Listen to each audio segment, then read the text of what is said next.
अलिबाग तालुक्यात नागाव येथे 9 तारखेला बिबट्याने दहशत निर्माण केली होती. नागावमध्ये पूर्ण 5 ते 6 जणांना जखमी केलेलं आहे. नागाव नंतर आज आक्षीमध्ये या ठिकाणी आपण पाहू शकतो सगळे फॉरेस्ट जे अधिकारी आहेत त्या ठिकाणी आलेले आहेत. रेस्क्यू टीम या ठिकाणी आले. आक्षी मध्ये सकाळी 2 जणांना केलेलं आहे. आक्षीमध्ये पूर्ण गावात वातावरण तंग झालेलं आहे. पूर्ण आक्षीमध्ये ह्या फॉरेस्टचे अधिकारी आणि पोलीस यंत्रणा या ठिकाणी आलेली आहे.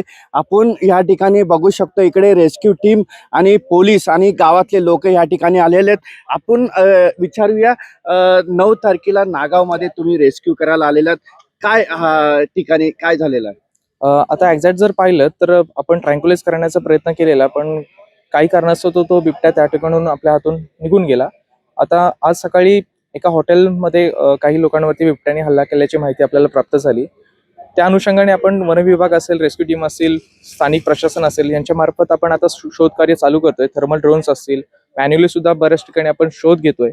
ज्यावेळेस बिबट्या ट्रॅक होईल किंवा लोकेटेड होईल त्या ठिकाणी आपली स्पेशल टीम आपण पुण्यावरनं सुद्धा बोलवलेली आहे. ती टीम येऊन त्याला ट्रँक्युलाइज करेल, त्याला बेशुद्ध करून आपण सेफ पद्धतीने रेस्क्यू करण्याचा प्रयत्न करतोय. पण आधी बिबट्या हा कोणत्या ठिकाणी आहे याचा शोध लावण्यामध्ये आपण प्रयत्न करतोय.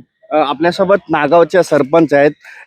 त्यांना विचारूया, नागावमध्ये 6 जणांना हल्ला केलेला आणि आज आक्षीमध्ये आलेला आहे, काय सांगा? हे बघा, नागाव आणि आक्षी दोन्ही बॉर्डरवरतीच आहेत आणि जे डेन्स जंगल आहे त्याच्यातून तो म्हणजे इकडे आक्षी साईडला आलाय. आता मागचे 2-4 दिवसापासून आम्ही खबरदारी म्हणून गावामध्ये सगळ्यांना म्हणजे दौंडीद्वारे आणि ह्याच्याद्वारे काळजी घ्यायला सांगत होतोच. आणि शाळा आम्ही आज सुद्धा म्हणजे आतापर्यंत मंगळवारपासून शाळा अजूनही बंदच आहेत.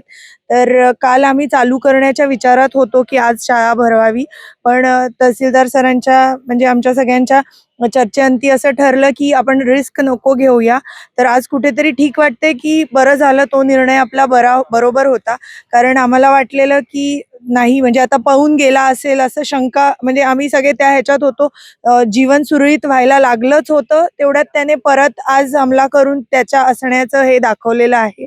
आणि सर्वसामान्यांची एवढीच अपेक्षा आहे की लवकरात लवकर प्रशासनाने निर्णय घेऊन त्याचं म्हणजे आम्हाला भीतीतनं मुक्त करावं, योग्य ते निर्णय वेळेवर घ्यावा ही आमची अपेक्षा. आपल्यासोबत आक्षीचे जे आहेत नागरिक, त्यांना विचारूया, काय सांगाल, किती वाजता हल्ला झाला? नमस्कार, माझं नाव विनायक पाटील, आक्षी ग्रामपंचायत सदस्य. हा हल्ला पहाटे 5-5:30च्या दरम्यान हॉटेलमध्ये झालेला आहे. तिथे जे आमचे परप्रांतीय आहेत ते त्यांचं हॉटेल होतं आणि हॉटेलमध्ये ते पहाटे तयारी करत असताना हा हल्ला झालेला आहे. पण मला एक सरकारला प्रश्न विचारायचा आहे की 9 तारखेपासून नागावमध्ये बिबट्याची दहशत होती आणि आज 12 तारीख आहे. नागाव आणि आक्षी एकच आहे. आतापर्यंत 8 लोकांवरती हल्ला झालेला आहे.